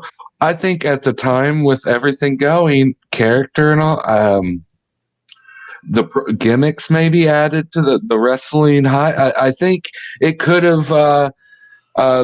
I agree with you. There could have been a market with that. Is there still a market for that now, you think? Is that where it could evolve, or is it turned into more because of the pandemic? Everything's more online. Is there more of a social aspect to it, like a YouTube community gathering more to it, or What's the futures? I guess I should say. So the major league eating is the people that like have the best eaters. Yeah. Not that there's not some good eaters outside of it, but sure. They're all about marketing. They could care less how many hot dogs are eaten. All they want is the news to come out and cover the event and then get it on the news. So their contests are run Saturday at like noon to make sure they try to get the news at night. Like everything is just about making the news. Yeah. And they just don't want anybody to get hurt. That's their goal. They didn't want us to train. They didn't want us to do anything because that was enough for them. So that's always going to be there. That marketing angle is always there. But I think there's going to be some future growth. But the speed, who knows? Because we've had a couple of deaths recently of, a college and one, and deaths really, kind of mess things up. And, first of all, it's totally horrible. I'm not condoning like anybody dies, but I'm like, but you realize these marathons that they run, people literally drop dead running a marathon. And not, everyone doesn't die, of course, but like no one's saying that you shouldn't run a marathon now. Yeah. So I just think if you're an amateur, you go out and doing it, without EMTs there. There was even one that the minor league ball club, they had EMTs there and the guy still choked to death. So that's the problem. So we would be pros going into some town in Iowa, and I'm doing all the media, so everybody knows who I am just because I was just on all the TV shows. Yeah, they come out and go, "There's no way I'm going to hang with you, but I'm going to go all out." So guys trying to swallow a grilled cheese sandwich whole to try to keep pace with me. And I'm like, you're going to kill yourself. Like I'm not swallowing a grilled cheese sandwich whole. Yeah, so they do stupid stuff. Like Joey Chestnut's first contest, I remember. We're doing lobster. 2 seconds in, this lobster chunk comes out of this, gets projectile shot. I'm like, where did that come from? Like the guy already started to choke and coughed it out because he was trying to swallow a lobster tail whole because he was competing against pros. That wasn't Joey, but I'm like, people, you gotta think like you're gonna kill yourself over something silly. Like you're probably not gonna beat us. I never thought that. It kind of shows some parallel, not on a very basic level, but when people do stand-up comedy, they just come up to you and assume they told a joke once, so they're just as good. People come up to you and like, I ate a sandwich real fast, I'm just as good. And it's not at all like that. You guys are on an upper tier and you prepare and the risks involved and all that. I think that separates athletes and the people who are doing it than maybe what the common men are out there. It just sucks that they're so accessible to those competitions as well. So I cannot tell you, as soon as someone finds out I'm a competitive eater, their uncle or their buddy in the Navy, he could out eat you. Okay. I even have a neighbor who lives like 6 houses up who insists on trying to compete against me in a wing contest. So I could eat more wings than you. I know I had a computer crash here and everything, and I was gone for a little. But you are the wing champion, sir, right? Like one of the wing champions. I mean, yes. Okay, I was just making sure. I got credit for 409 wings in 30 minutes. So I probably ate about 500, and then I got subtracted down to 409 from 30 whatever. minutes. And I'm thinking like, how are you going to beat me eating wings? Like I know for a fact I'm not that good at eating wings as far as my other skills. Right. Like, but I'm still a decent wing eater. Like, yeah. Like I try to tell them, I've literally won more money eating wings than any other human. Within an annual paycheck. Like that's. You know what I mean? Like not like the corner bar. Like I've won. And I'm not saying the greatest. I just happen to be in these contests. Joey couldn't compete against me. It was like, I'm not saying I'm as good a wing eater as Joey. And I'm, I might be in the top 10 or something. But for an amateur, like you just don't like. I often wondered, and I'm so dumb. I'm not saying I'm Michael Jordan. But somebody like that, you're saying like people go up to him, I beat you 1-on-1. like, what are you talking about? That's Michael Jordan. Like nobody's, and I'm not saying I'm Michael Jordan, but no, but like realistically, like, you're in the dream team. Like, let's be honest, right? Like, I think you're self-aware, and I think that's the problem. We look, these people aren't. Like, that's the thing. They when they see in the mirror, they see something different than what we see. They're like a superhero that can down any hamburger that comes next to him, and they're like, it's the. So that you come in, they think, oh yeah, I could do this. I eat steak every day. What's or whatever, and then I don't know. I've seen it more times than not, and I guess I sympathize because every time I get off stage, someone's like, "Hey, I got a joke for you. That was really good, but you should have done this." It's like they got note cards. So I'm like, I appreciate it. Well, I appreciate it. Same with you. You appreciate their watching and their enthusiasm for it, but also you're like, you're not getting it. You're kind of part of the joke sometimes. But like, I never thought on that end because I've had me and Dino have respect for it. Like, even this little thing we got planned up, it's one of us might die. Let's be honest. It's not going to be me because I got all night. I don't care. I have no pride anymore. I was gone for 15 minutes. So like I am fully aware. He was water training. Yeah, that's what I was doing. I got multiple drinks here. I'm like, yeah, man, I've been loading it up. We're fully aware. And we started with like 15 nuggets, which look at us. We're at 20 nugget guys all day. Like it was 20 nuggets. I got hungry and ate 5 before the show. So that's why we got this. Well, I can say one segue on people coming up to us. We would go, so we'd fly into a city, have a contest, and if we couldn't get flights out, we would all go out on the town. Right. We're like semi-celebrities when you're in the middle of nowhere. Yeah. You know, oh, we just saw you over there on stage, and like, oh, he's, you know. So every frat guy will come up to you and say, you know, I can't eat like you, but I could out-chug you. Oh. And you're like, oh, really? I don't know. Like, buy 2 beers. We'll see who's fastest. And then it's like, of course, any pro eater just it's gone. Like, yeah. Oh, you started too soon. Like, buy 2 more beers. So we've milked that for so much. Yeah. Because that's like fair. Okay, that's karmic justice. All of his buddies are right there. He just said he could beat me chugging, so now he can't back down from his buddies.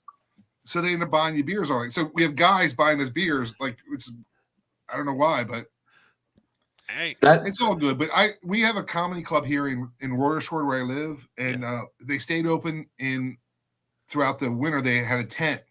Nice. And so I can respect. I went there, and I can respect comedians and people's treatment of comedians. Like what other job will you interact with people like this? Even when they're off stage, like, you know what I mean? Like, oh yeah, treat people with respect. Like, you don't want someone come up to you, no matter what job you have. Like, why are you arguing with this guy? He's off stage. Like, oh yeah, I just don't get it. The funny part is, like, I learned this a long time ago in my normal life, and it's transferred over, was like, anyone who comes up to me and goes, hey, you were great, thank you, that's it. Oh, you know, you weren't that funny, okay, thanks. Or when other comics are like, oh, I'm much funnier than you, okay, good for you, nice. I don't give a shit. It's that simple. Like, I have a different approach. Yeah, Tim's approach is a little more aggressive. But what I have a different on that.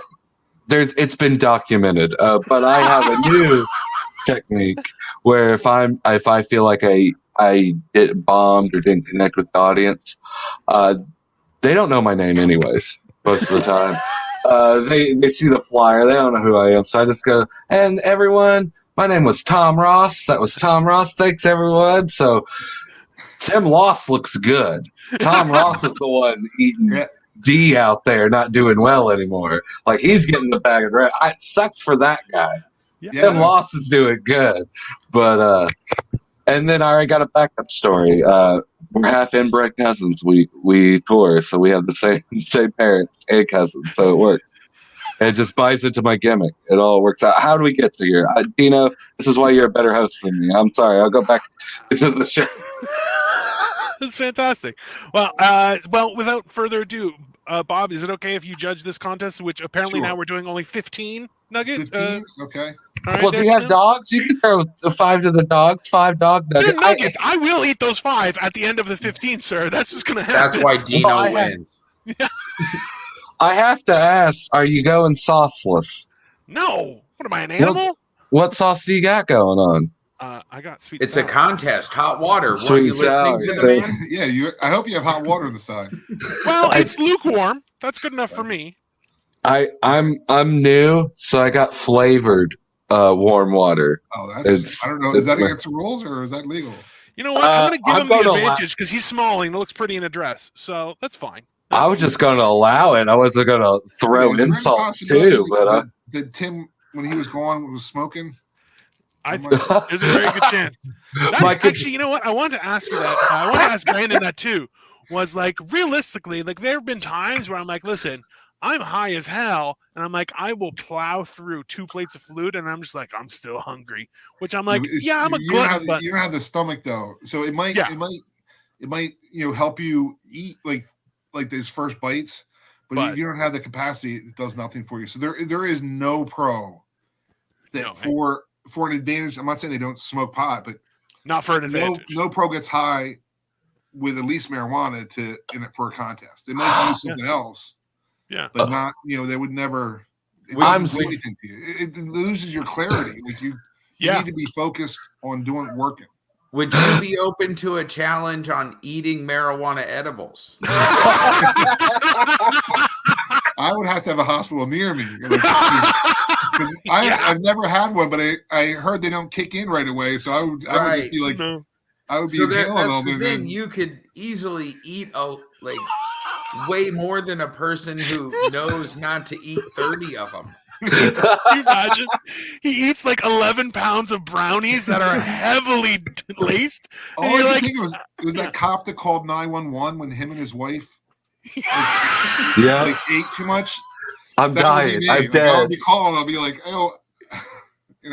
I think I'm hot. I don't know. Well, my fingers are swords. I don't know what's happening. Yeah. I did it because I was a meltdown because my computer crashed and I'm a 34-year-old man baby that can't handle my emotions. So instead of I was like, why is everything bad happen to me? Wah, I need my marijuana. Medicate. So no, it's just beneficial, but you're 100% right. I have no focus. Dino's already on the upper end. I have extra sauces. I don't even know what I'm doing with these. So I'm frazzled. But I'm going to show a good show. I already got a setup for this and everything. Hold on. Let me see if I can get this thing. The point is, you got a way better setup. Oh, that is good. What did you say Dino was on? Lots of things. I'm definitely on lots of things. Let's be honest. Because I'm not saying competitors don't take things, but I'm just saying they don't take marijuana. Yeah. Well, I'm on diabetes medicine, a little bit of thyroid too. I'm telling you, it gets everything going. Here. All right. How you want? Well, I have. We're going to do. Go ahead. Video one at a time. Don't overload your mouth. Just let's be honest. Okay, so my wife is Asian and her parents live here too. I'm like, there's no one that can carry me out of here or perform CPR, so I'm on my own. So, okay, but without further ado, we're going to start our.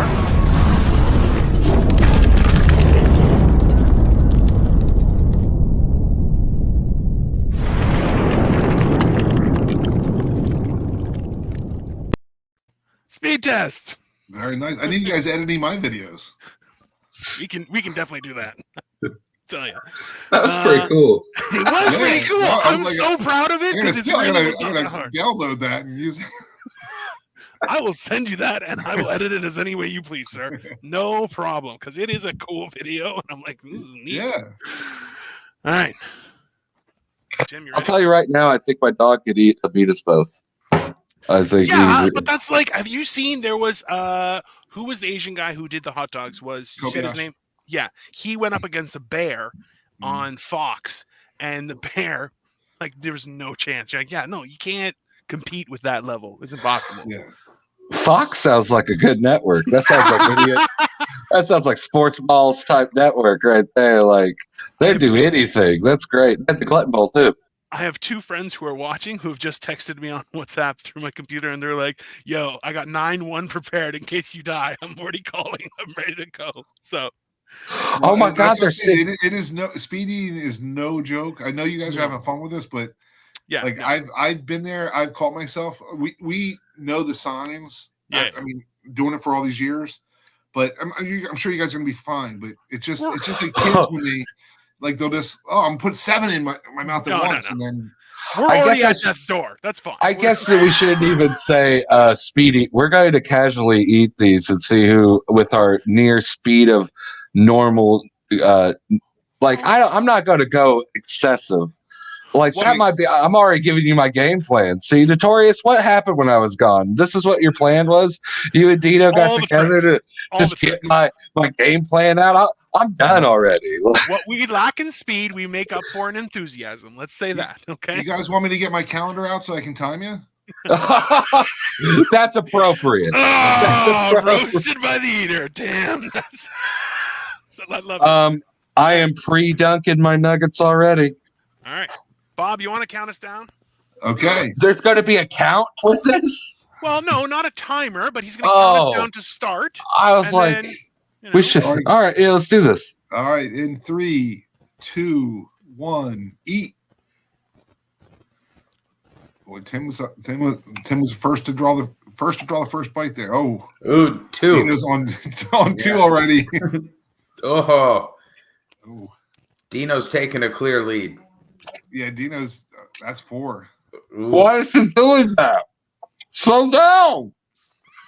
This is stop talking and swallow. Put another nugget in. The Dino has 20, Bill, because he might finish 20 before Tim gets 15. I was gonna say Tim's 2 in and already going for the water. Yeah, it's. Are yours warm? Mine are still cold. Maybe you should try a different sauce, Tim. Something's not working up there. Something ain't right. Something ain't working. You really should have went honey mustard. I'm failing. I'm going Buffalo. I'm going Buffalo. Uh-oh. Things have gotten crazy. I can't deal spicy. Oh, I'd like to say Dino's making Canada proud, but to be honest, there's no pride in this. No pride.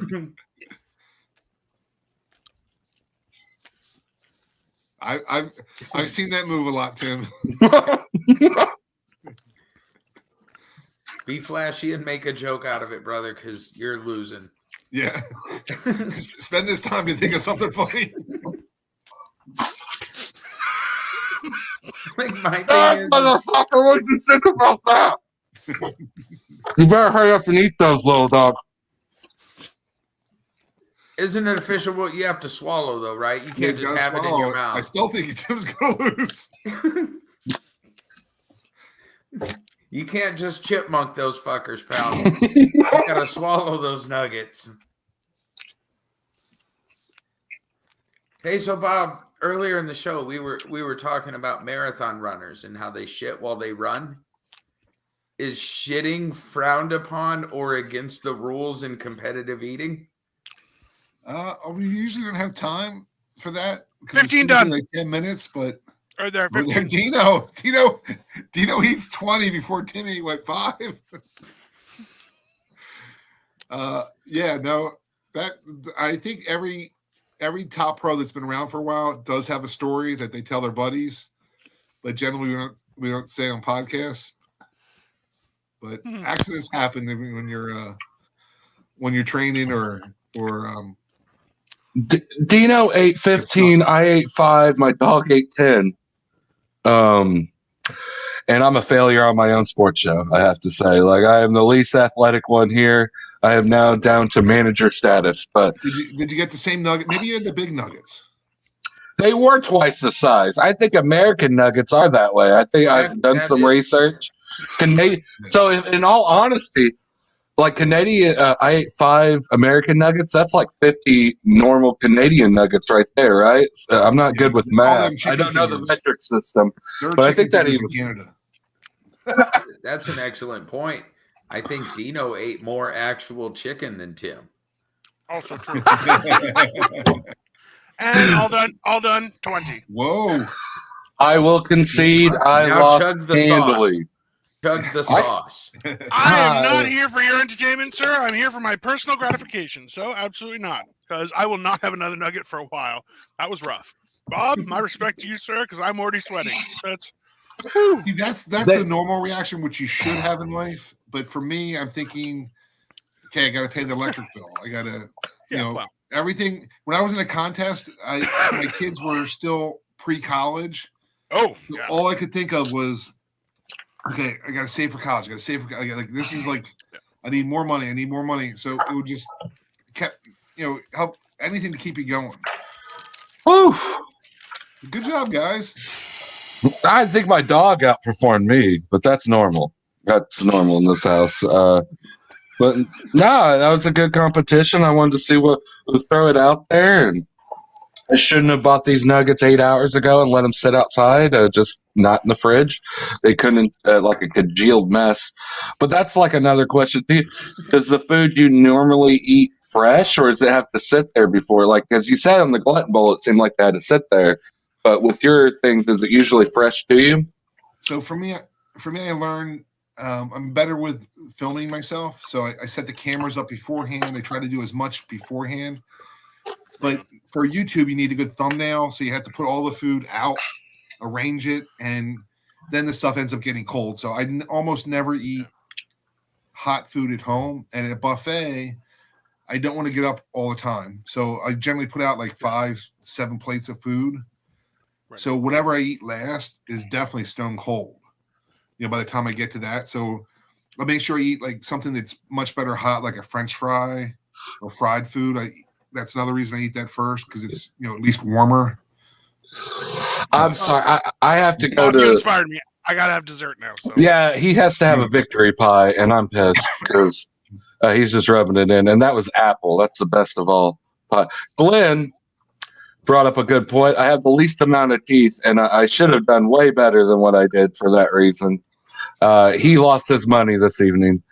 And walkie-talkie, thank you for the EMT and the moderator out there seeing if I'm okay.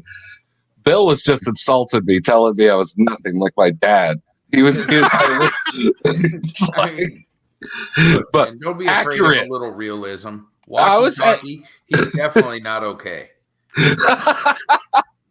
Oh man, but no, that was a good time. And seriously though, we were just having fun, but we did it responsibly. Don't be doing this crazy stuff, man. Don't be doing stuff like that. Eat them responsibly, blah blah blah. I shouldn't even have to say that, but I have a feeling.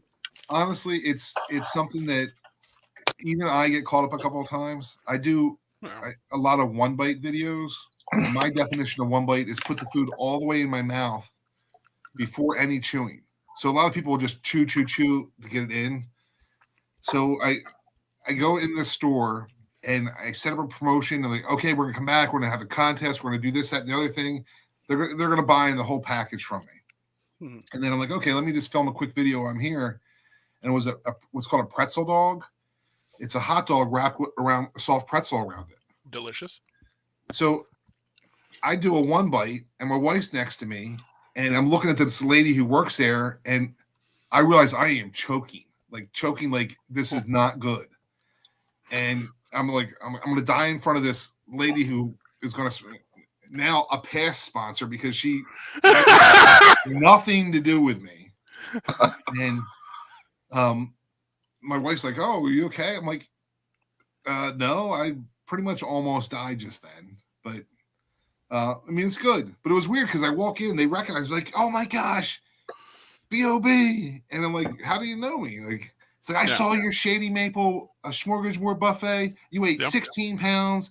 And I'm like, oh my God, this guy totally knows that video. And it's like, I wanted to eat at Shady Maple. They said, to go there. And I Googled and your video came up.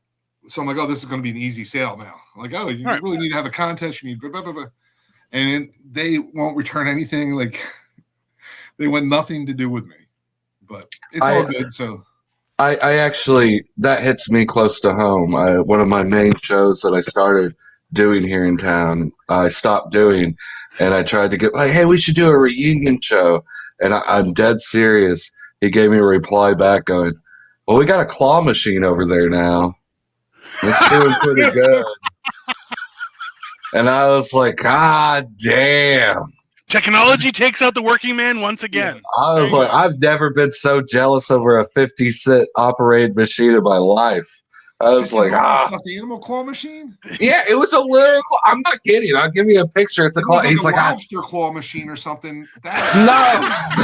The stuffed animal claw machine. It was like we'd have to move it. You know, we're really not that hard to far. put it back in. Yeah, it's doing well. Yeah, it's like, dang. Tell me. It sounds like Bill owns that bar. Like that sounds like Bill is one of the owners of the bar. He's just being real. Like, dude, Tim, we got. I mean, it's capitalism. We're here to make money. That claw machine brings in more money than a stage for you. The stage-like area. You know, you ever perform those places? There's no elevated platform. You just got to make it sound cool. Oh, yeah, You're just this is my part of the floor. Nobody else can stand here. Of course, I've done those gigs. So, I mean, I don't have it as much as you guys have it, but I'm sure you've encountered so many places that like are totally buy into it and will support you, even if it's bombs. Oh yeah. And other places like you can show. I filmed here last time. I paid to be here. This got 300,000 views. Like, nope. For free for you. And like, can we do something else? Like, no. Yeah. Okay. You know, but it's whatever. It's their business. Like, but you're kind of like, I don't know what else I need to do to show you. But like, I have a close sushi place. I can't eat there without at least 2 or 3 people coming up to me and saying, "Hey," and there's only like 10 tables in there. Like, we're only here because of you. We saw your video. We're looking for sushi. Like, they're not even knowing about competitive eating. They're like, we're looking for sushi. We saw your video, and you ate so much of the sushi that we could see all the different varieties they had. So some restaurants, they're totally into it. But and like you're saying, like some place like claw machine, like freaking claw machine is putting out of business. Like I had to respectful him. Little side note on what's going on here. I saw Dino burping. It looks like I lost the battle, but I'm winning the war over here, guys. Listen, I'm already on a fast train going down. There's no question about that. But you're 100% right. No, you have these people that are 100% on board, or they're not, and it's very, very blatant. But thank you for judging us, man. Thank you for all that. I don't know why I'm acting like I'm the host. I've been gone for 15 minutes. I failed miserably, but I did give my dog treats. So, but I just want to say thank you for coming out in Sportz Ballz, and this has been a great hour with us. I appreciate it, and thank you for giving us a lot of insight and everything about it. It's been entertaining as well. Dino or Bill, do you have anything else? Less words. Cool hanging out with you, Bob. Thank you, Bill. Congratulations, Dino. I do want to put one plug in. Yeah. Nothing Notorious B.O.B. Please, if you like any of this content this past hour and 48 minutes, show that you liked it by voting for Brandon the Garbage Disposal Clark for the Hall of Fame vote. So there you go. That's the only plug I need. That's all right. He is in the lead. He is in the top 3 to get in. Cottage cheese is also in there. Well, I saw it's going to be a long road. As soon as I saw cottage cheese, I was like, I don't know what he's doing. He might have to get in with the old committee, whatever, the old timers committee. The alternate, the crowd vote. I will die on this hill. Cottage cheese does not belong in a lasagna. That is a noodle cheese casserole, maybe, but it's not a lasagna, sir. Should not win. Dino's a cheese snob, and because of that, the correspondents at the Sportz Ball decided cottage cheese needs to be at least a nomination. Can we? Ricotta needs to be, huh? It's just a difference on how Americans and Canadians are cooking Italian food. No, it's someone's doing it wrong, and someone's paying respect to the source material, sir. Okay. I don't appreciate you disrespecting my Midwest culture. Cottage cheese is a way of life around fries. here. They ruin fries up there in Canada. I'll fight you, Bob. I'll fight you on that too. Okay, sir. The poutine is delicious.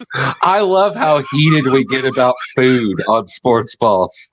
That's where we get where our true things lie. Cottage cheese. Like, this is our second highest debate, and I love it. I have to admit with Bob though, unless it's a really good gravy, you just got soggy potatoes and subpar cheese curds, man. It's not.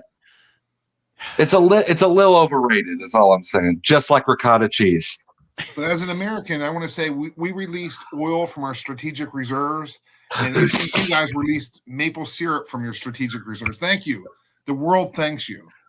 Listen, it's everyone has to play their part in the pandemic, sir. I'm like, there's strategic maple syrup reserves? I was like, what is going on up there? It is an entire industry, I'll tell you. If there was a Canadian version of Trading Places in with Eddie Murphy about the stock exchange, part of it would have been maple syrup in Canada. There's no question. That's just how it's very important up here. Makes a lot of money. There was one of the biggest heists in Canadian history in the last, I think, 15 years.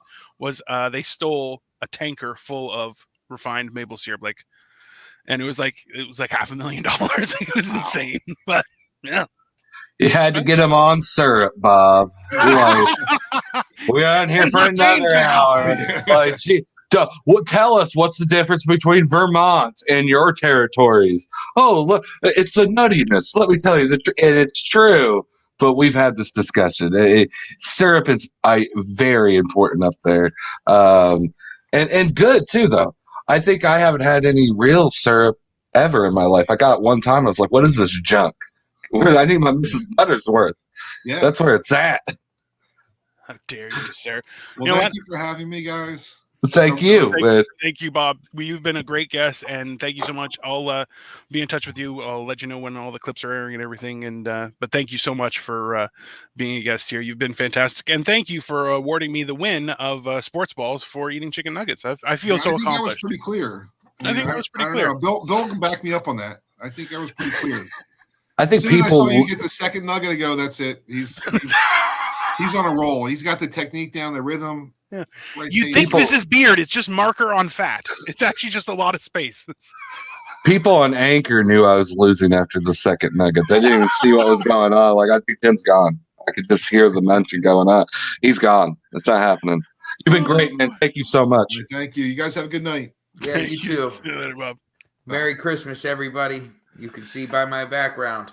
I'll be around next Saturday night. Keep an eye out. Fantastic. All right. Are we shutting it down then? Yeah, we might as well. It's been 2 hours. We had a good time. You guys fucking held it down while I was going through a midlife crisis. But but I appreciate it, man. That was a great show. You guys rocked it, man. Thank you for everything. Thank you for the comments as well. Yeah. You could always check us out. Twitch, you were amazing. Thank you for giving us some new likes out there. Facebook as well. Check out Bill on Facebook. We tag him in the highlights. He is killing some of our YouTube highlights. If you see Bill's emoji in it, it's guaranteed to fucking be a banger of a highlight on YouTube. So definitely check that out. We're always putting up new shit, new things always coming. We got the New Year's Eve show. Idiot Says What on Tuesdays as well. Eargasm's always amazing. If you're following, you got some great shows on Friday and the rest of the week as well. Yep, absolutely. Bill, do you have anything else you wanted to get down for the people? That New Year's show looks like I may be available earlier than expected. So be sure to tune in. You never know when I'm jumping on. December 31st. Make space for December 31st. You don't have to get ready for a party right away. So come see us at 2 p.m. Eastern or 1 p.m. Central and hang out with us. We're going to have a ton of guests, even some musically inclined people, other comedians, other returning guests. It should be a fun time. Me and Dino have had a sub-tier thing. Like if we reach goals, we'll do a thing. We might expand on that. I've been thinking about, we haven't talked to Dino, but we definitely have one thing. If we get our sub goal, that's all it's about. We're trying to bring awareness to all these great people that have been with us this year as well. We got over 20 comics and 3 bands coming that night on the live stream. So it's come see what is guaranteed to be a circus of just great debauchery as we ring in the new year, and the best way we can. That's it. All right. That's it. Have a great night, everyone. We will be back in a couple days with Idiot Says What. Bye. Merry Christmas.